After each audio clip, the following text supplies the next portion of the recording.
राम राम बहन भाइयों माताओं, ज्ञान कहानी 99 में आप सबका स्वागत है। चैत कृष्ण पक्ष की एकादशी पाप मोचनी एकादशी की कथा कहूंगी तो सुनो। युधिष्ठिर जी ने पूछा, भगवान फागुन शुक्ल पक्ष की अमल की एकादशी का महत्व मैंने सुना, अब चैत कृष्ण पक्ष की एकादशी का क्या नाम है ये बताने की कृपा कीजिए। भगवान श्री कृष्ण बोले, राजेंद्र सुनो, मैं इस विषय में एक पापनाशक उपाख्यान सुनाऊंगा जिसे चक्रवर्ती नरेश मानदाता के पूछने पर महर्षि ऋषि लोमेश जी ने कहा था।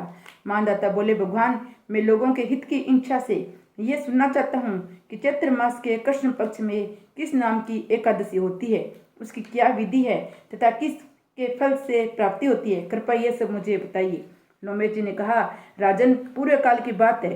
अप्सराओं से सेवित चैत्ररथ नामक वन में जहाँ गंधर्व की कन्याएं अपने किंकरों के साथ बाजे बजाती हुई विहार करती है, मंजू गोसा नामक अप्सरा मुनिवर मेधावी को मोहित करने के लिए गई। वे महर्षि उसी वन में रहकर ब्रह्मचर्य का पालन करते थे। मंजू गोसा मुनि के भय से आश्रम से एक कोस दूरी ठहर गई। सुंदर ढंग से बीना बजाती हुई मधुर गीत गाने लगी। मुनि श्रेष्ठ मेधावी घूमते हुए उधर जा निकले और सुंदरी अप्सरा को इस प्रकार गान करते देख सेना सहित कामदेव से परास्त होकर बरबस मोह के वशीभूत हो गए। मुनि की ऐसी अवस्था देख मंजू गोसा उनके समीप आई और वीणा नीचे रखकर उनका आलिंगन करने लगी। मेधावी भी उसके साथ रमण करने लगे। कामवश रमण करते हुए उन्हें रात और दिन का भी भान न रहा। इस प्रकार मुनि जनोचित सदाचार का लोप करके अप्सरा के साथ रमण करते हुए बहुत दिन व्यतीत हो गए। मंजू गोसा देवलोक में जाने की तैयारी हुई। जाते समय उसे मुनि श्रेष्ठ मेधावी से कहा, ब्राह्मण अब मुझे अपने देश जाने की आज्ञा दीजिए। मेधावी बोले, देवी जब तक सवेरे की संध्या न हो जाए तब तक मेरे ही पास ठहरो।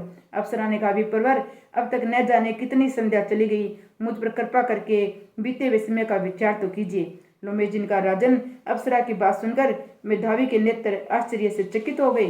उसी समय उन्होंने बीते हुए समय का हिसाब लगाया तो मालूम हुआ उसके साथ रहते 57 वर्ष हो गए। उसे अपनी तपस्या का विनाश करने वाली जानकर मुनि को उस पर बड़ा क्रोध आया। उन्होंने श्राप देते हुए कहा, पापिनी तू पिशाची हो जा। मुनि के श्राप से दगद होकर वे विनय से नतमस्तक हो बोली, विप्रवर मेरे श्राप का उद्धार कीजिए। 7 वाक्य बोलने या 7 पद साथ साथ चढ़ने मात्र से ही सत्पुरुषों के साथ मैत्री हो जाती है। ब्राह्मण मैंने तो आपके साथ अनेक वर्ष व्यतीत किए हैं, अतः स्वामी मुझ पर कृपा करके कीजिए। मुनि बोले, भद्रे मेरी बात सुनो, ये श्राप से उद्धार करने वाली है, क्या करूं? तुमने मेरी बहुत बड़ी तपस्या नष्ट कर डाली है। चैत्र कृष्ण पक्ष में जो शुभ एकादशी आती है उसका नाम है पाप मोचनी। वह सब पापों का क्षय करने वाली है। सुंदरी उसी का व्रत करने पर तुम्हारी पिशाचता दूर होगी। ऐसा कहकर मेधावी अपने पिता मुनिवर च्यवन के आश्रम पर गए। उन्हें आया देख च्यवन ने पूछा, बेटा ये क्या किया? तुमने तो अपने पुण्य का नाश कर डाला।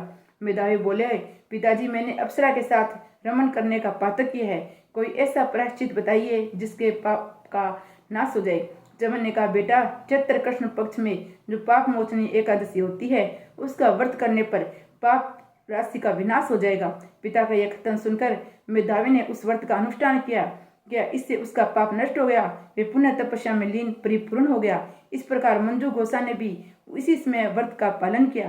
पाप मोचनी का व्रत करने के कारण वह पिशाच योनि से मुक्त हुई और दिव्य रूप धारिणी श्रेष्ठ अप्सरा होकर स्वर्गलोक में चली गई। राजन जो श्रेष्ठ मनुष्य पाप मोचनी एकादशी का व्रत करते हैं उनका सारा पाप नष्ट हो जाता है। इसको पढ़ने और सुनने से सहस्त्र गोदान का फल मिलता है। ब्रह्म हत्या, श्रवण की चोरी, सुरापान, गुरु पत्नी कमन करने वाले महापात के भी इस व्रत के करने से पाप मुक्त हो जाता है। ये व्रत बहुत पुण्यमय है। ये व्रत पापों को नाश करने वाला है। एकादशी माता की जय, विष्णु भगवान की जय।